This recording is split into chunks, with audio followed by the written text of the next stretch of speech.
Alright guys, so before we hop into the video, over the past couple days I've been racking my brain about how I can help as many of you guys out as possible over the holiday season, moving into 2019, so that way as many people as possible looking to find success in dropshipping can, start out the year right. And what I've decided to do is bundle both of my e-commerce courses together into one absolutely insane holiday deal. So what I've went ahead and done is I've created an offer for literally just $97 where you can get Ecom Black and Brand Sniping 101, which are both of my e-commerce courses, and this deal is going to be active until New Year's of 2019. So if you don't know, Ecom Black is a 100% complete e-commerce course with store setup, product research, Facebook ads, Google ads, etc. And then Brand Sniping 101 is actually a course that goes over my favorite dropshipping strategy right now, which is actually to go out there and create stores around one single product and create a brand around that product, and that allows you to sell it for higher profit margins and get higher conversion rates, etc., etc. So just to give you an idea of how crazy of a discount this is, Ecom Black normally sells for over $1,000, and then Brand Sniping 101 is a $500 course.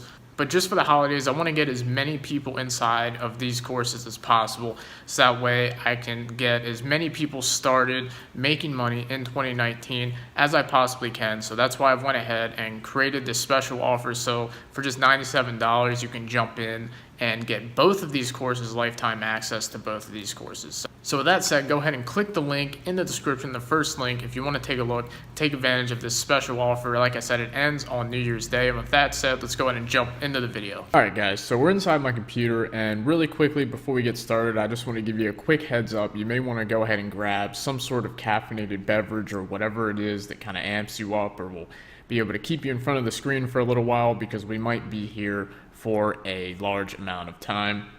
Because like I said, we're going to be covering everything from A to Z, no stones left unturned, whatever you want to say, and we might be here for a little bit. So just go ahead and gear up, and let's go ahead and jump right into it. So step one, obviously, when we're targeting, is selecting our product. So this video isn't about that, but this is our starting point. So once we have our product selected, we need to go ahead and move on to step two.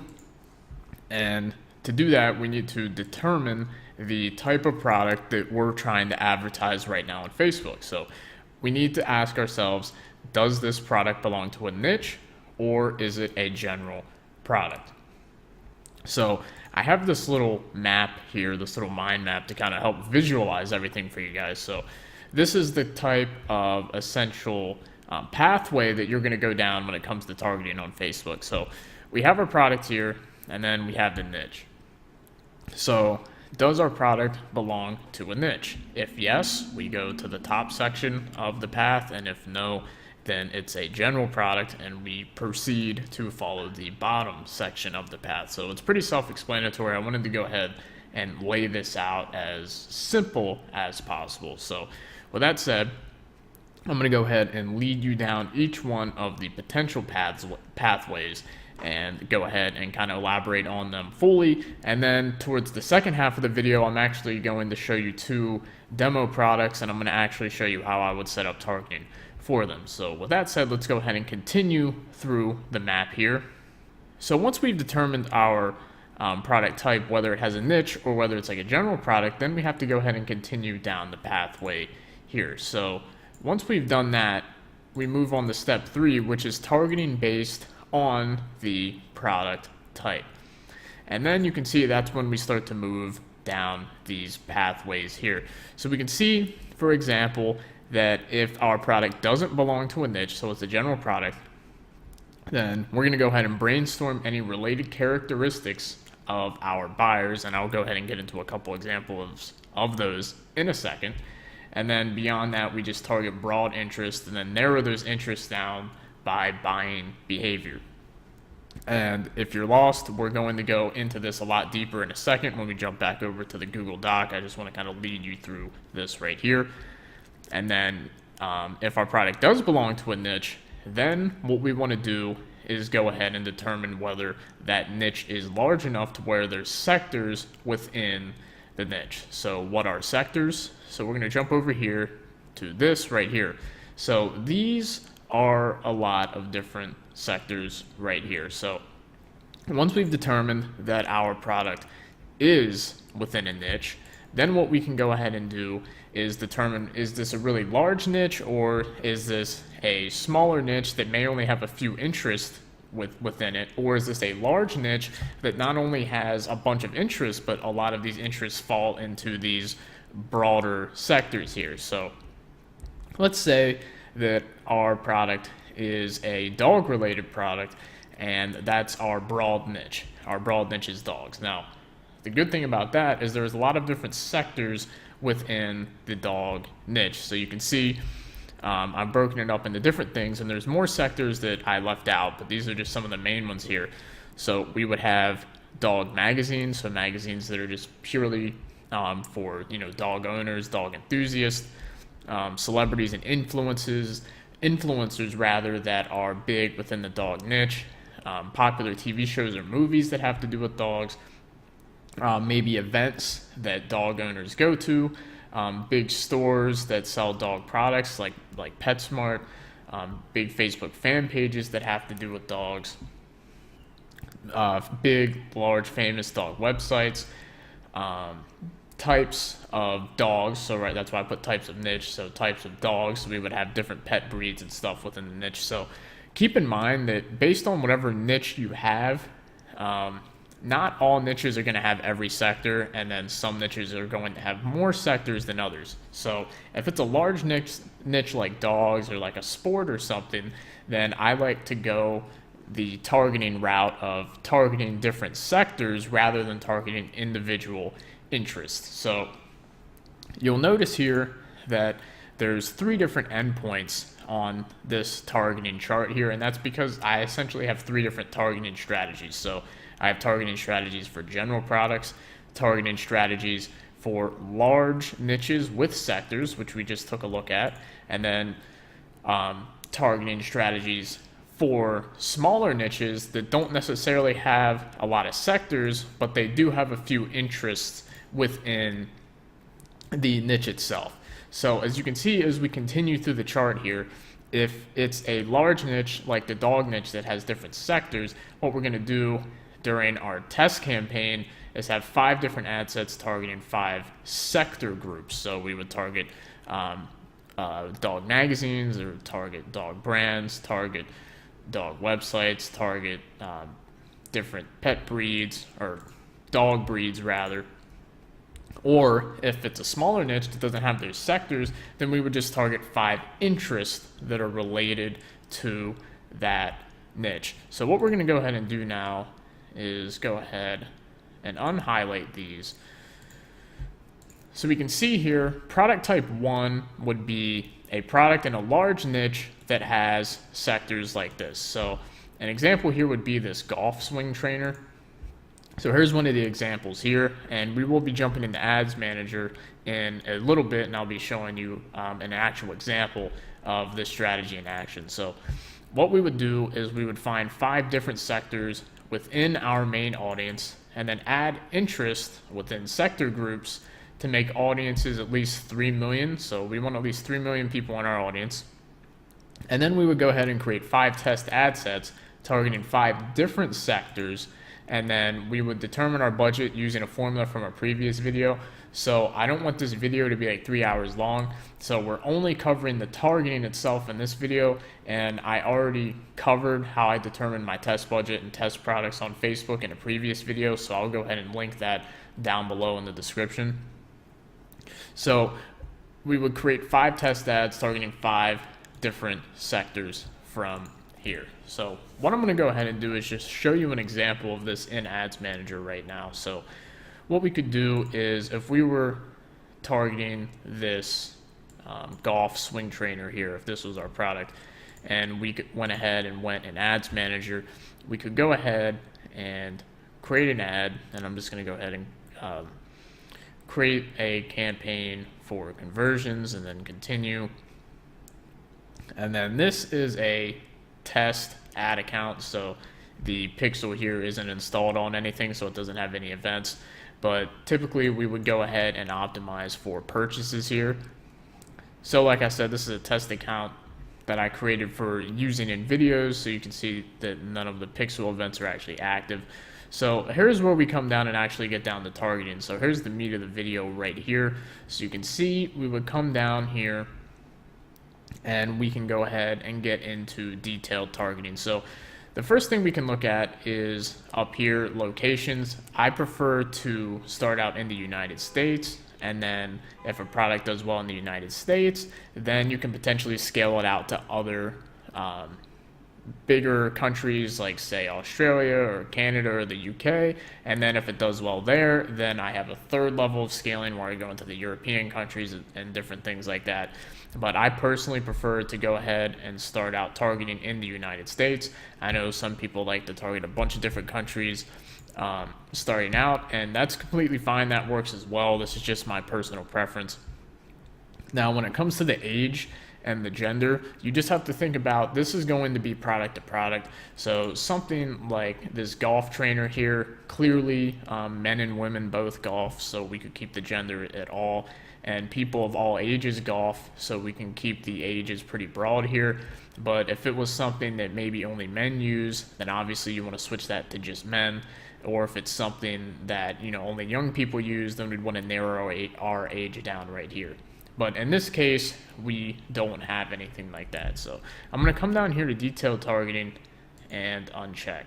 So what we're going to go ahead and do is, since this is in the golf niche, which is definitely a broad niche, I'm going to go ahead and start breaking it down into sectors right here. So let's go ahead and make our first ad set. We'll name this one whatever the sector is. So the first sector we'll do is just golfers. So in this case, what we want to do is we want to go ahead and start adding famous golfers into here. So if you don't know any, what you can do is just type in famous golfers. I do know a few off the top of my head, but we'll go ahead and just look here. So obviously Tiger Woods, I feel like everyone knows him, so we can just add him in first. So Tiger Woods. And now we can look at another one, Jack Nicklaus, and we'll just go ahead and add a few of these in. And that didn't raise our audience too much, so we want to keep going. Arnold Palmer, Phil Mickelson.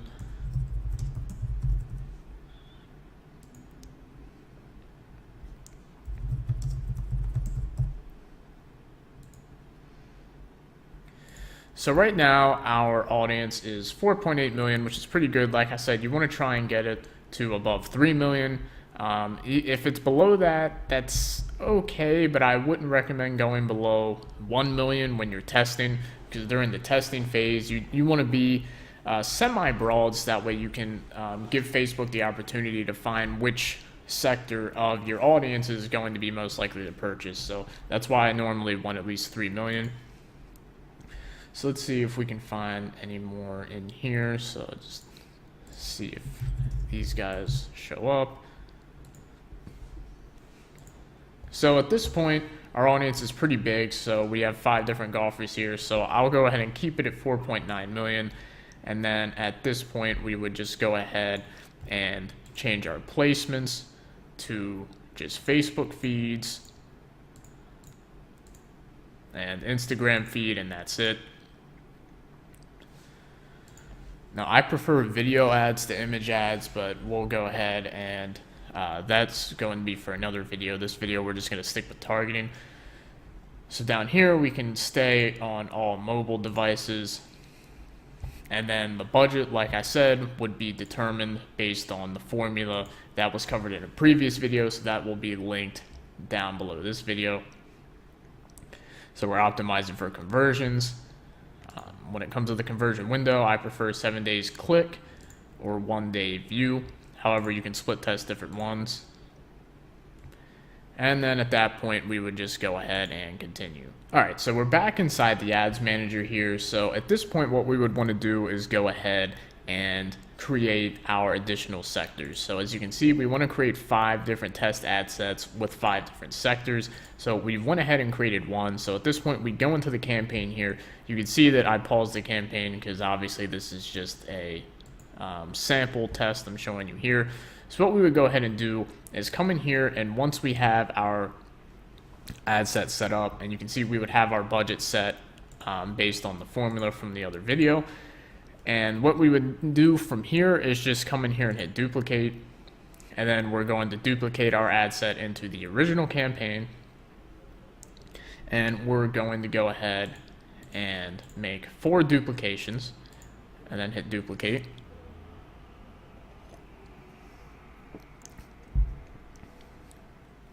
And then I'm going to go ahead and close this out and uncheck these and edit them one at a time. So what we're going to do next is hop in, and I'm going to show you another example of this. So we're going to go ahead and hit edit on one of these campaigns.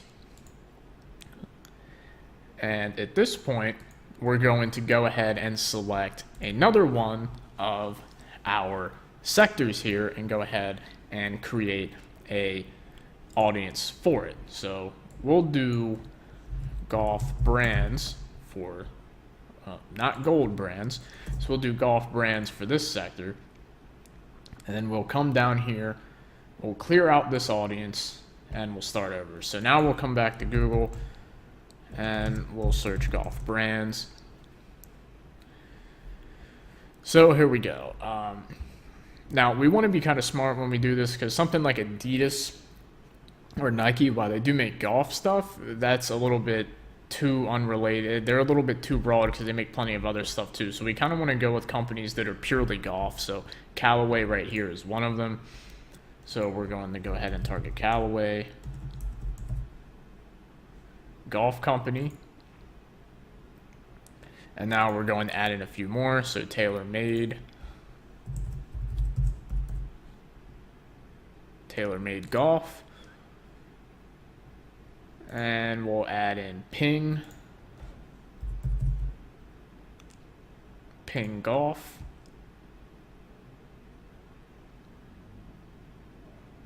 oops, I just noticed here I added in employers here. I don't want to add in employers, I want to add in the actual interest.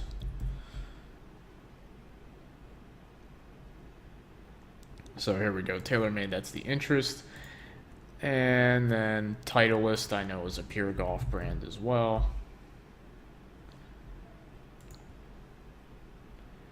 And now you can see we have another sizable audience of about 4.1 million people. Let's see. See if we just add in, see if there's just like one more in here we can add in.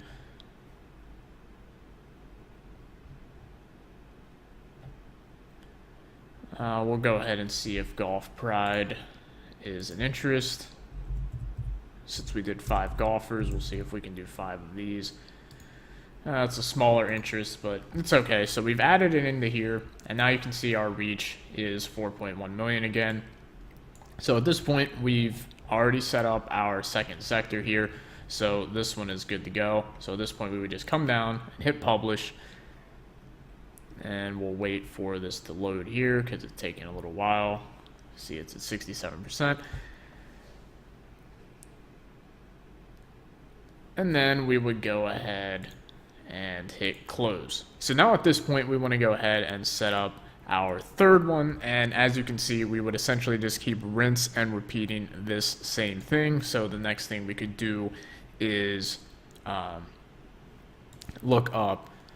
So the next thing we could do is go ahead and look into golf magazines, or we could look into big golfing events. So let's go ahead and look. Big golf.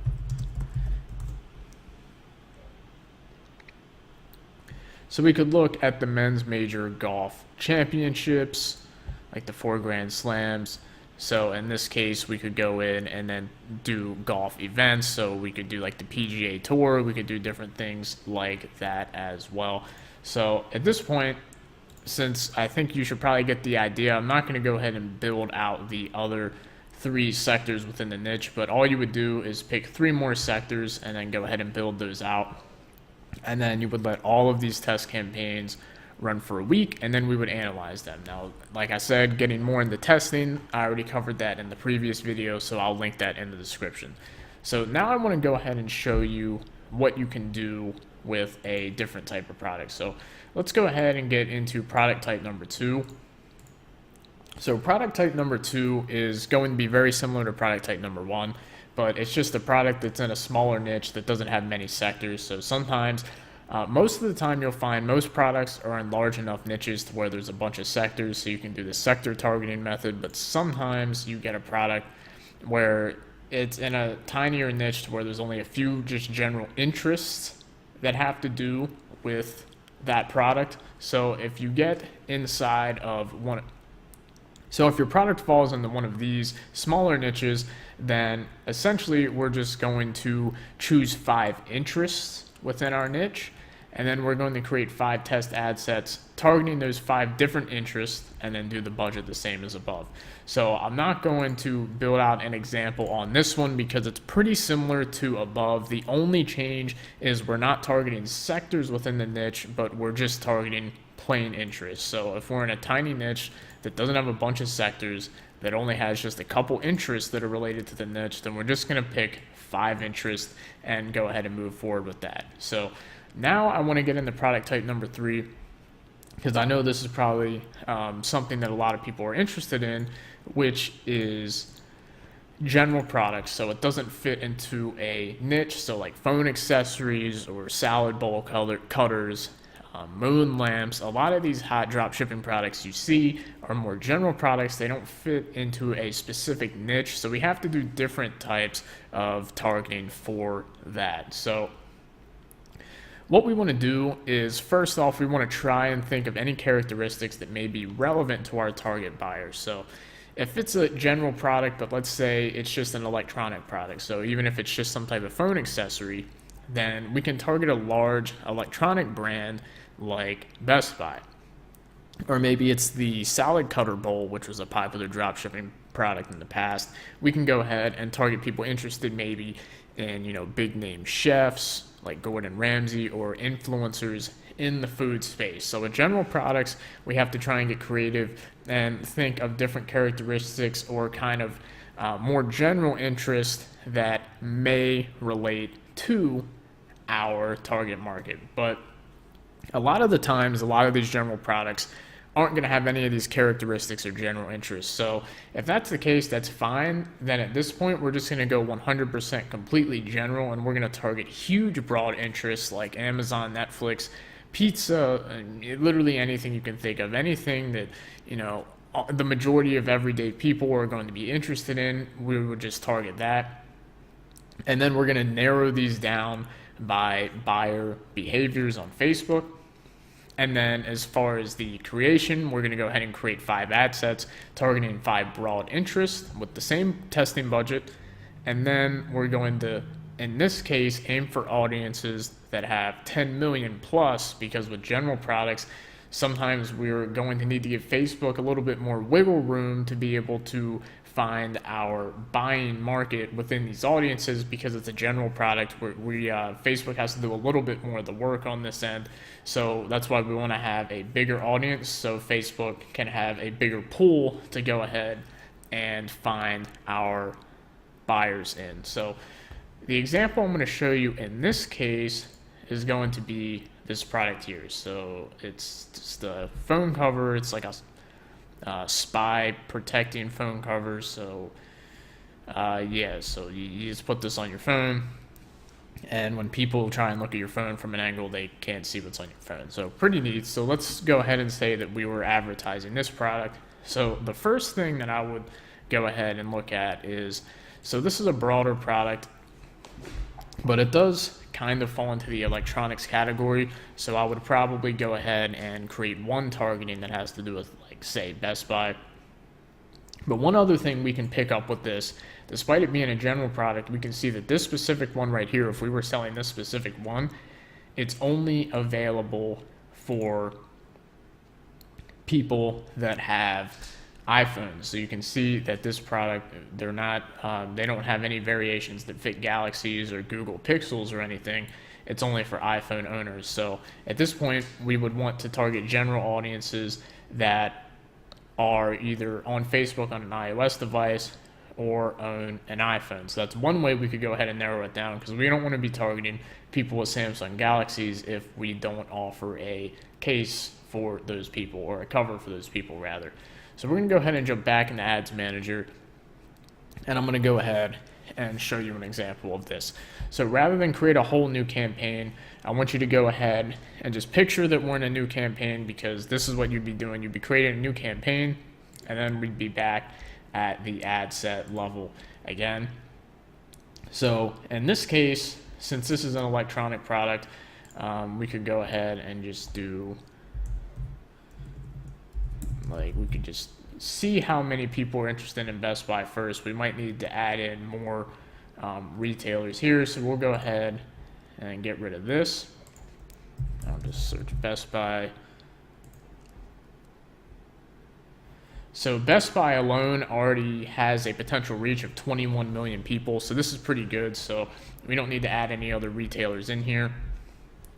And then what we would want to do is, we have the same placements as before, but now we can come down here and change specific mobile devices and operating systems. So in this case, since we only have iPhone covers, we only want to show people this ad that are on iOS devices. And then since this is only for iPhones and not iPads, we can get rid of iPads. And you can see that narrowed down our audience a bit, quite a bit actually, down to 11 million, but it's still above 10 million. So this would be one test ad we could go ahead and run. And then a different ad set we could do is just start doing random broad interest. So since it's a general product, we can just target general things. So I wanted to go ahead and show an example of something super general. So let's just target people that like pizza. So we'll come down here, get rid of this.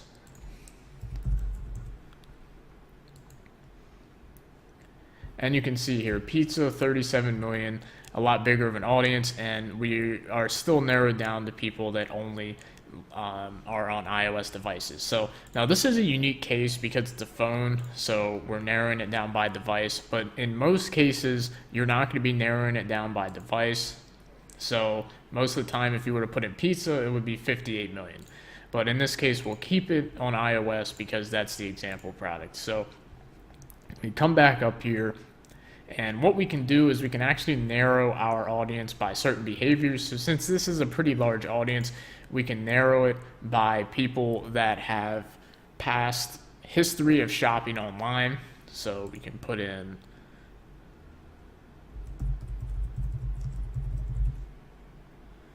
online shopping right here. And you can see that narrowed down our audience a bit. So these are people that are interested in online shopping, or we can narrow it by certain behaviors.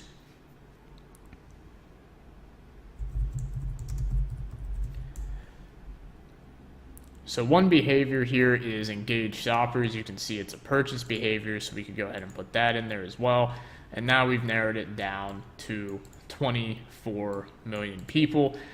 So we've narrowed it down by people that are interested in online shopping and people that have actually been actively online purchasing things recently. So it may seem weird to target random interests that are huge, like pizza and stuff, but that's why, like I said, you want to go through step one first to see if you can think of any characteristics that may be relevant to the target buyer or any interests like that. And then if you can't think of 5, then just go really broad. And you'd be surprised, sometimes broad can work really well because Facebook is really good at putting your ads in front of the right people, especially when you go ahead and help them out by telling them to only look for people that are interested in online shopping. And Facebook has a large data pool right here to go ahead and find the right people. So the thing is with general products is that it's hard to usually pinpoint a specific niche or type of person that's going to be interested in general products, which is why we have to target general people. So in this example, I would go ahead and publish this, and then what we would do is just, if there's no more specific characteristics like, say, the Best Buy, since this is an electronic product, then I would just make 3 more ad sets that have to do with general things.